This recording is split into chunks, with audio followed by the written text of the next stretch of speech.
This video presentation to Catalyst Pharmaceutical Partners, Inc. It's a NASDAQ listed stock trading under ticker CPRX. Real nice climb over the last 9 months.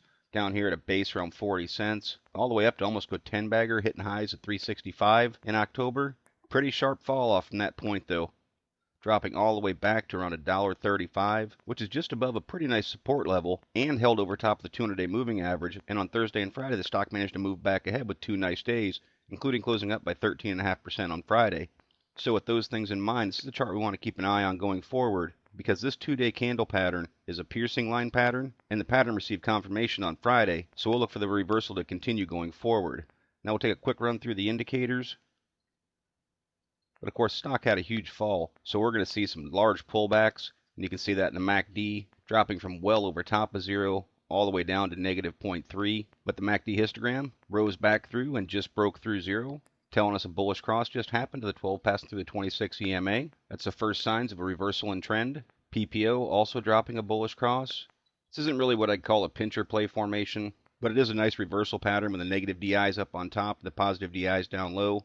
The ADX was still up relatively high, up near 40. Again, not the classic pincher type play that we look for between the PPO and ADX, but still a nice position for a reversal, where we'll look for this positive DI to start gaining steam, move back up, break through the ADX, and show that the direction to the positive side is gaining strength again. Money flow index broke down below 50 on the stock price fall, but 7, 14, and 21 all starting to move upward. We'll look for that break back through 50 to show people are paying higher prices for the stock over average prices, to have that indicator go back into bull mode. The accumulation distribution, of course, slipped off with the selling pressure, but has made a slight little turn with the buying pressure over the last couple days. Again, that's a positive sign for potential reversal. It's also reflected in shaken money flow, which down in the red still indicates that over the last 20 periods, buying pressure has been outweighed by selling pressure, but making the turn, indicating that perhaps that selling pressure is subsiding. And we see similar type of things going on with these last 3 indicators. CCI coming off the previous low, making a higher low, holding above negative 100, starting to move upward, signaling the stock price is starting to move towards the 20-day mean. Full stow coming out of oversold, saying that a little bit of momentum is starting to build into play.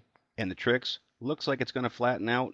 It's a slow-moving, lagging indicator. Typically resembles the MACD. And all I can look for there is just a little bit down the road, see if it's going to drop a bullish cross and indicate a trend shift. Nice move by the relative strength index. 7 just now popping through 50. 14 and 21 curling and moving upward. Of course, as we reference in so many videos, we look for the relative strength index to hold the upper half of the indicator. You can see through here, just months of essentially holding above it outside of the 7 dipping below once in a while. That tells me that the momentum remained bullish across all that time. And you can see when it sputtered sideways a little bit, price per share eventually found its strength again and just continued to keep rising. So now it's moving back towards that point. That's what we'll look for, especially this red and gold line, the longer term RSIs, the 14 and 21. Get them back above 50 and have them hold there to show that bullish momentum is being sustained. Now I'm going to go ahead and put a support level in right there through that general area of $1.22. You can see that was just above this breakout point where the stock price just couldn't move above it for roughly 3 months. When it did, it came right back down, sat on that level, held that old resistance as support, and then continued the upward path. Now similarly, when it's come back down, I expect that spot to hold as a strong area of support. So any pullback, that's what I'll be looking for. Of course, that happens to tie right in with this red line, the 200-day moving average, which is a key source of dynamic resistance. So with that, that's a pretty important area of support. If it did break below that, of course, chart's going much more bearish. I wouldn't look for more support until all the way down around this 80-cent area. There'd be a little bit more right through here around $1. But I'd suspect that that area is going to be much stronger at 80 cents. Of course, that's halving the value from where it is. So this first level is far more important. Now with the move down, this gap was filled that was left back here in August. But I think it's notable that there's still a gap left unfilled to the upside. And with that in mind, I'd look for a little bit of resistance to come in around $2.20. And I'd expect that to run right through to fill that gap and for the resistance to become much stronger up around $2.60. Now again, that's a buck above Friday's closing price. So that's a pretty substantial upside for this chart to go fill that gap. Beyond that, I see more resistance at the old highs up around 360, but I want to stay more near-term focus, of course, right now. And that's, as I mentioned, moving off of that piercing line pattern where the stock price actually gapped down on Thursday morning, then buying pressure came in off of that support. Stock closed near the high of the day, more than halfway through the previous day's candle. And then Friday's candle, what you look for, is another green close. And indeed, this chart put together a strong day, which indicates the bulls are coming back into this play, and this downtrend may have finally lost its steam.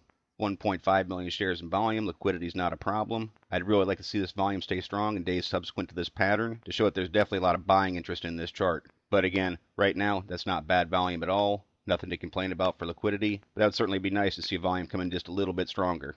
All in all, though, a good chart to keep an eye on. Most importantly, watch that support level on any pullbacks. But there's definitely a strong upside should this reversal continue in the grand scheme of things off of this bottom down at 40 cents. Those are the type of things that I'll be looking for in the CPRX chart. But as always, merely my interpretation. Thank you for watching. Trade smart.